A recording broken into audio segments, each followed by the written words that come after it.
నమస్కారం, welcome to I dream. నేను మీ విజిత. ప్రస్తుతం మనతో పాటు ఉన్నారు ఇస్కాన్ టెంపుల్ నుంచి ప్రణవానంద ప్రభుజీ గారు. ప్రభుజీ ఎప్పుడు మనతో మాట్లాడినా కూడా ఎన్నో మంచి మంచి విషయాలను, కృష్ణుడికి సంబంధించిన విషయాల గురించి అయితే ఏంటి, కృష్ణ లీలల గురించి అయితే ఏంటి, ఆధ్యాత్మిక మార్గంలో మనం వెళుతున్నప్పుడు ఎటువంటి నియమాలు పాటించాల్సి ఉంటుంది, అసలు ఆధ్యాత్మిక మార్గంలో ఎందుకు వెళ్లాల్సి ఉంటుంది, ఇలాంటి ఆసక్తికర విషయాలన్నింటినీ మనకు తెలియజేస్తూనే ఉంటారు. ఇప్పుడు ప్రభుజీతో మాట్లాడి మరిన్ని మంచి మంచి విషయాల గురించి అడిగి తెలుసుకుందాం. హరే కృష్ణ ప్రభుజీ. హరే కృష్ణ ప్రభుజీ. ఆధ్యాత్మిక మార్గం వైపు వెళ్తే మనకు అన్ని రకాలుగా బాగుంటుంది, భగవంతుడి దగ్గరికి మనం వెళ్ళొచ్చు, మోక్షం పొందొచ్చు అని చెప్పి మాట్లాడుకుంటూ ఉంటాం. అయితే ప్రభుజీ, చాలామంది ఆధ్యాత్మిక మార్గం వైపు వెళ్ళినా, ఎన్ని పూజలు చేసినా, ఎన్ని పుణ్యక్షేత్రాలు చేసినా వాళ్ళకున్న ఒత్తిళ్ళు మాత్రం అలానే ఉంటుంటాయి. మరి భగవంతుడి సేవలో ఉన్నప్పుడు, భగవంతుడి మార్గంలో ఉన్నప్పుడు ఒత్తిళ్ళు ఎందుకు ఉంటాయి? విముక్తి పొందాలి కదా ప్రభుజీ వాటి నుంచి.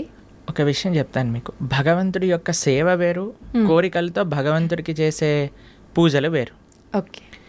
మనకి ఒత్తిడి పోవాలి అని అంటే ఫస్ట్ మన మనసులో ఉండే భారాలు ఏవైతే ఉన్నాయో అవి తగ్గించుకోవాలి. మీకు ఒక చిన్న విషయం చెప్తాను, అప్పుడు మీకు అర్థమవుతుంది. అలెగ్జాండర్ ది గ్రేట్ భారతదేశానికి వచ్చినప్పుడు ఒక సాధువు ఒంటిపైన బట్టలు కూడా లేవట, ఇలా కూర్చొని ధ్యానం చేస్తూ ఆనందంగా నిమగ్నం అయిపోయి ఉన్నారనమాట. అయితే ఈ సాధువు అలెగ్జాండర్ని చూసి నించోని కూడా నించోలేదట. అయితే ఆయనకు చాలా కోపం వచ్చింది. అదేంటి, నేను ఇంత పెద్ద రాజును వస్తే నించోవట్లేదేంటి అని ఆయన ఏం చేశారు, ఒక వ్యక్తిని పంపించారు. ఆయన నించోమని చెప్పు అని అన్నారనమాట. ఆయన వెళ్ళారు. నేను ఎందుకు నించుంటా అని అన్నాడు. ఈయన హాయిగా అలా మళ్ళీ తపస్సు చేసుకుంటున్నాడు అనమాట.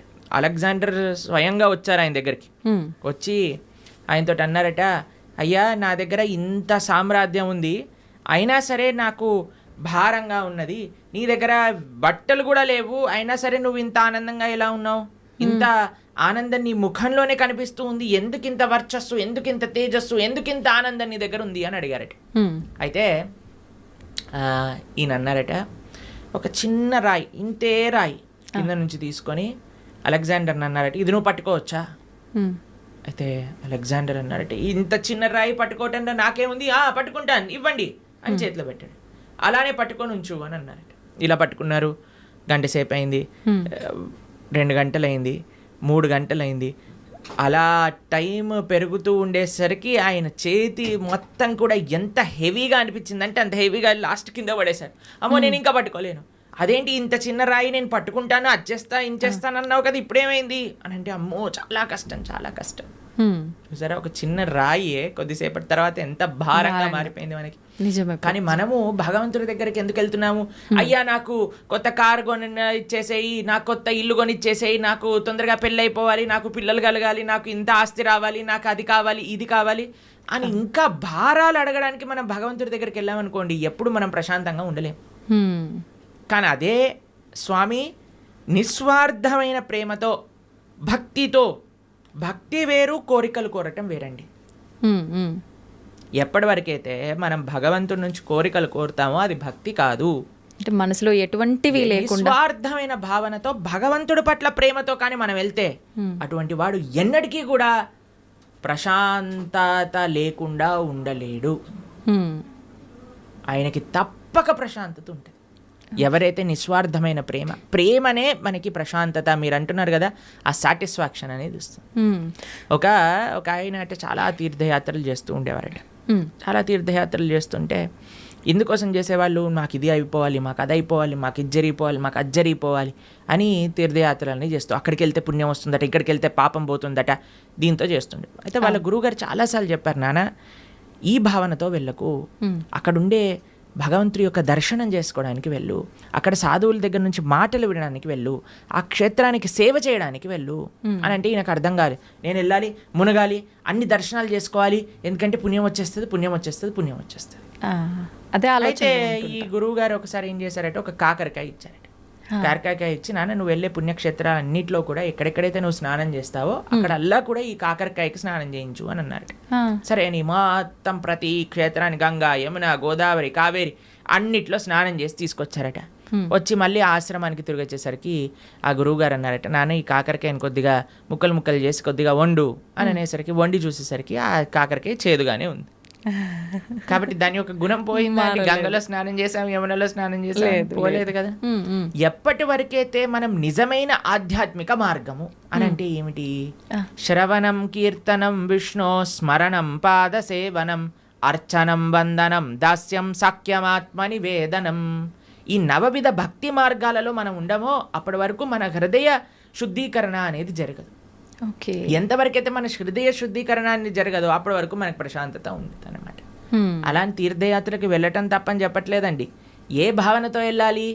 సేవా భావనతో వెళ్ళాలి. ఏ భావనతో వెళ్ళాలి? భగవంతుడి పట్ల ప్రేమతో వెళ్ళాలి. ఏ భావనతో వెళ్ళాలి? అక్కడ నుంచి ఏం నేర్చుకోవచ్చు, ఏం తెలుసుకోవచ్చు అనే భావనలోకి వెళ్ళాలి. కానీ ఏదో పుణ్యం వచ్చేసేయాలి, పాపం పోవాలి, ఏదో సైట్ సీయింగ్గా ఇలా వెళ్తే ఏం ప్రయోజనం లేదు. ఇప్పుడు చూడండి, ఏ క్షేత్రాలకు వెళ్ళినా మనం 4 ధామ్లో చూస్తూ ఉన్నాం.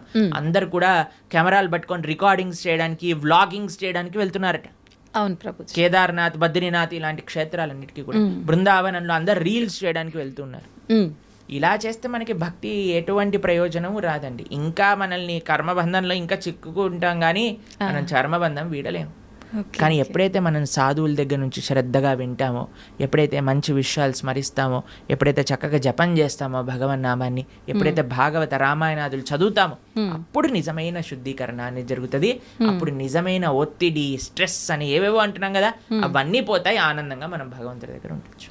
ఓకే ప్రభుజీ, కొంతమంది అనుకుంటారు నేను భగవంతుడి ధ్యాసలోనే ఉండాలి, ఆయన మొత్తం ఆయనకే అంకితం అయిపోవాలి అంటే కుటుంబ వ్యవహారాల్లో ఉంటుంటారు, కానీ ఎక్కువగా నేను ఆధ్యాత్మికం వైపు నడవాలి అనుకుంటున్నాను అనుకున్నా కూడా మనసు అనేది ఏకాగ్రత ఉండదు. అటువంటి వారు ఏం చేయాలి ప్రభుజీ? ఇలాంటివన్నీ గొడవలైనాక నెక్స్ట్ మూమెంట్ అనిపిస్తుంది అనమాట. నిజంగానే తర్వాత అయిపోయాక అంతా బాగుంది దేవుడు పక్కన మనము మన సంసారంలో ఉంటాం. అవునవును, దీన్ని శ్మశాన వైరాగ్యము అని అంటారు. కాబట్టి దీంతో పనికి రాదండి. మనము to start with regular spiritual practice ఉండాలి. మనం ఏమనుకుంటామంటే ఇప్పుడు నేను మొత్తము కూడా ఈ సంసారంలో ఉంటాను, ఒక సమయానికి సంసారానికి పులి స్టాప్ పెట్టేసి మొత్తం ఆధ్యాత్మికం అయిపోతాను. అలా అవ్వదండి ఎప్పుడు కూడా.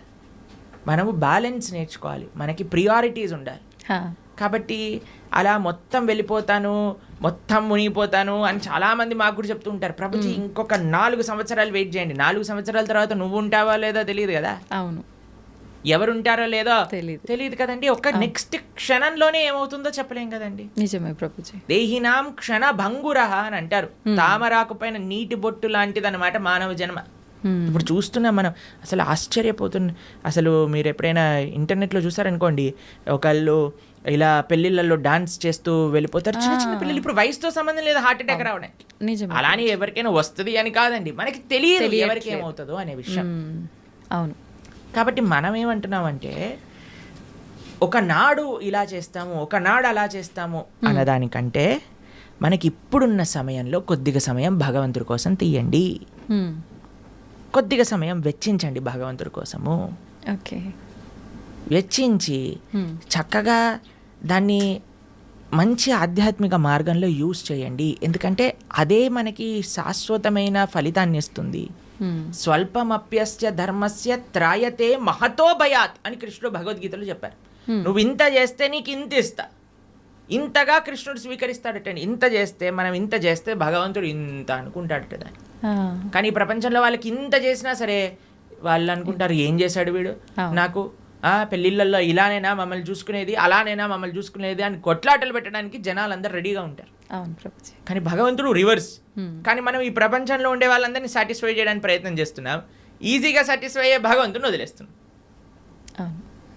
అది మనం చేసేదన్నమాట. కానీ మనం ఏమంటున్నామంటే బ్యాలెన్స్డ్గా ఉండండి. మంచిగా ప్రతిరోజు కొద్ది సమయమైనా గీత చదువుకోవడానికి. మీరు చూడండి, ఏ మతం వాళ్ళైనా అండి చిన్నప్పటి నుంచి పిల్లలకి నేర్పిస్తారు వాళ్ళ మతం ఏంటి, వాళ్ళ సాంప్రదాయం ఏంటి, అసలు వాళ్ళ పుస్తకాలు ఏంటి, పుస్తకాలు చదవటం కానీ వాళ్ళ యొక్క ఉత్సవాలు. మనకి ఎప్పుడు చిన్నప్పటి నుంచి ఎంజాయ్మెంట్ ఎంజాయ్మెంట్ ఎంజాయ్మెంట్ ఎంజాయ్మెంట్ తప్ప మిగతాది ఏమీ మనం నేర్పించట్లేదు. ఎంతమంది తల్లిదండ్రులు పిల్లలకి గీతా భాగవతాదులు చెప్తున్నారు చెప్పండి ఒకసారి? చాలా తక్కువగా ప్రభుజీ. అప్పుడు మన ధర్మం ఎలా ముందుకెళ్తుంది చెప్పండి?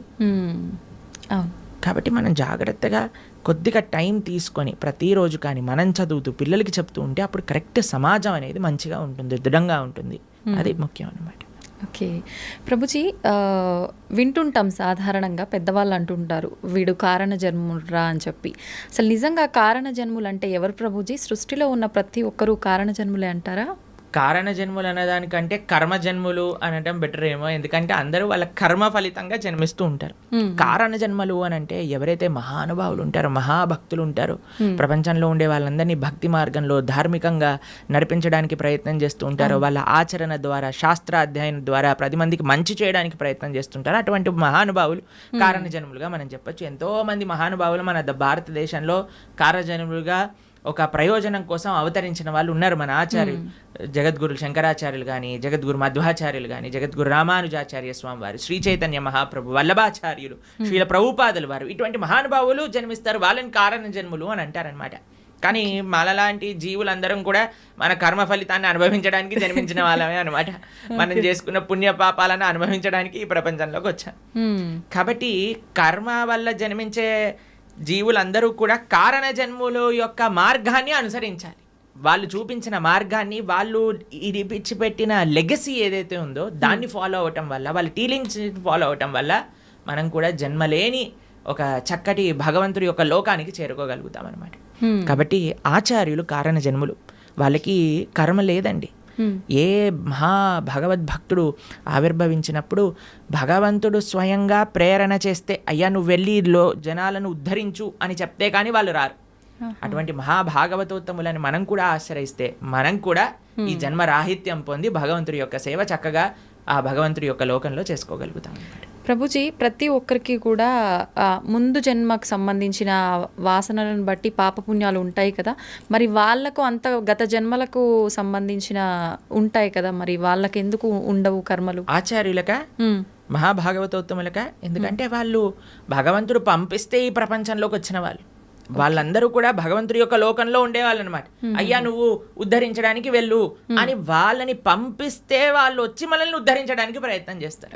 కాబట్టి వాళ్ళు ఏదో మనలాగా కర్మ వల్ల పుణ్యపాపాలు అనుభవించడానికి వచ్చిన వాళ్ళు కాదనమాట. భగవంతుడు తన యొక్క సొంత కృపతో, స్వామి నువ్వు వెళ్ళి ఈ ప్రపంచంలో ఉండే వాళ్ళందరూ కష్టపడిపోతున్నారు, పాపం వీళ్ళందరికీ ఏమి ధర్మం ఏంటి అధర్మం అంటే ఏం తెలియట్లేదు, కాబట్టి నువ్వు వెళ్ళి నీ భక్తి ద్వారా, నీ ఆచరణ ద్వారా 10 మందికి తెలియజేయి, వాళ్ళందరినీ కూడా మంచి మార్గంలో నడిపించు అని చెప్పి పంపిస్తే వాళ్ళు భగవంతుడి దగ్గర నుంచి కిందికి వస్తారు. ఓకే, అలా ప్రభుజీ, ధర్మం అంటున్నాం. ధర్మము, జ్ఞానము, భక్తి, కర్మ ఇవన్నీ మాట్లాడుకుంటున్నాం. అసలు ఇవన్నీ అంటే ఏంటి? నిజంగా వీటన్నింటినీ మనం గనక వీటి కరెక్ట్ మార్గంలో గనక వెళ్ళగలిగితే వీటి ద్వారా నిజంగా భగవంతుని ఎలా చేరుకుంటాం? అసలు మీరన్న క్వశ్చన్లో చాలా టర్మ్స్ ఉన్నాయి. ధర్మము, జ్ఞానము, భక్తి, కర్మ ఇవన్నీ ఒక్కొక్క విశ్లేషణ చేయవలసిన, ఒక్కొక్క పాడ్కాస్ట్ కి సంబంధించిన టాపిక్స్ అనమాట మీరు అడిగింది. సాధారణంగా ప్రతి ఒక్కరు ఎవ్వరు నోరు తెరిచినా కూడా ఇవే జనరల్ గా డిస్కస్ చేస్తుంటారు కదా ప్రభుజీ. మన అన్నిటికంటే పెద్ద మిస్కన్సెప్షన్ ఏంటి అని అంటే, ఎవరికి తోచింది వాళ్ళు ధర్మం అనుకుంటారు.